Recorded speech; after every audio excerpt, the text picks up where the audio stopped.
Okay, in our first video we did a review on the Remington 700 AAC-SD, and we did some test group patterns to see how it would shoot. One thing I don't like about this barrel here, this rifle, is that the threads are not threaded all the way back against this flat surface here. So if you happen to screw on a suppressor and your suppressor inner diameter threads are not stepped down, your suppressor is going to stop here and not go and hit flat against your surface. So another thing I don't like about it is the crown. It's not stepped down far enough. So if you're getting in and out of the vehicle, dragging your rifle, even walking around in the woods or something, you could nick it with something and ruin your lands. What we're going to do is we're going to chuck it up in the machine, we're going to recrown it, and we're going to step this down all the way back against this flat surface. So in case you happen to run a suppressor, it would go flat against this and it would true up with your bore.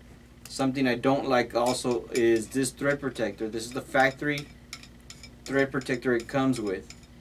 As soon as you tighten it up here, you can see that it passes the first thread, maybe thread and a half.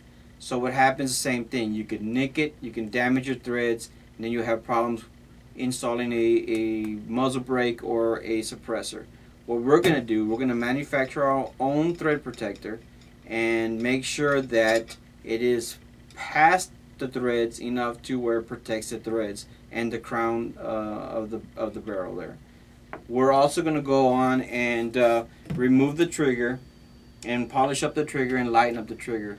The factory says that it comes with a 3.5 pounds, but we measured it at a little bit over 4 pounds, 4 pounds 3 ounces or something like that. We're going to also go on and machine off the original bolt knob, rethread it, and install, because we're going to manufacture our own custom bolt knob and install that custom bolt knob. We will go on and for cosmetics and probably to remove a little bit of weight is we're going to drill some holes here in this area, 3 different holes. It's going to give it a very good look and also remove a little bit of weight.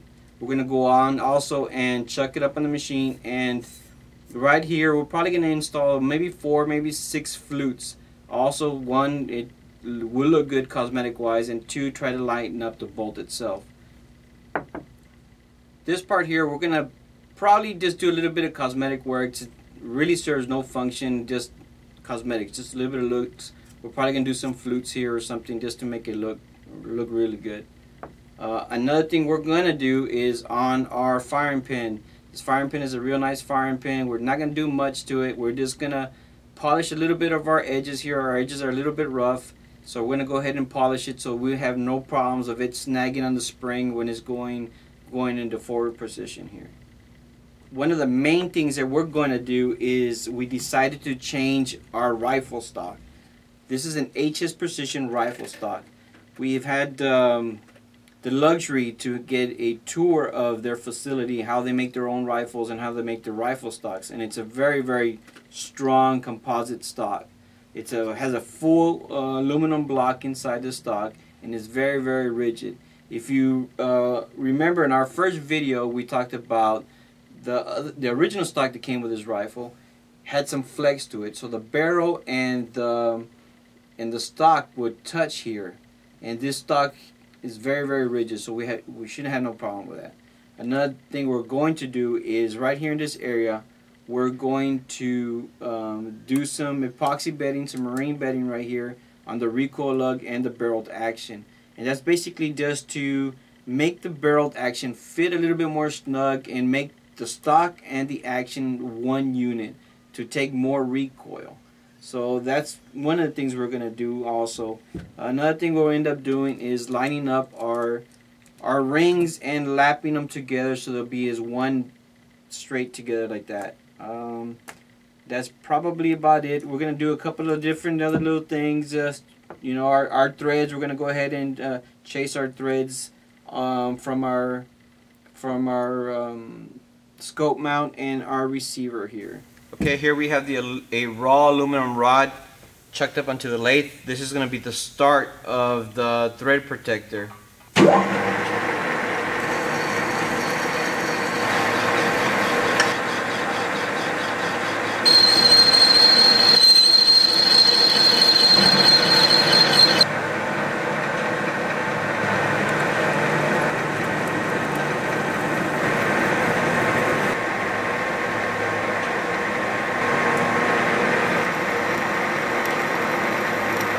Okay, we already machined the 5/8 by 24 inner threads.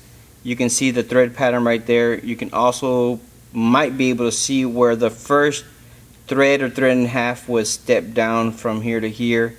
That's just to give you enough room for the surface to butt up against the surface of the barrel.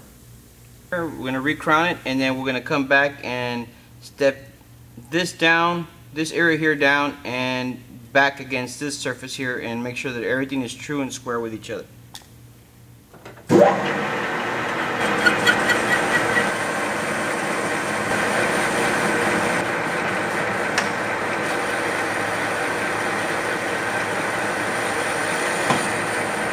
now we're going to go ahead and machine the OD of the thread protector to match the OD of the barrel. And then we're going to go ahead and knurl the front part of the thread protector.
Okay, here we have the thread protector already done, knurled.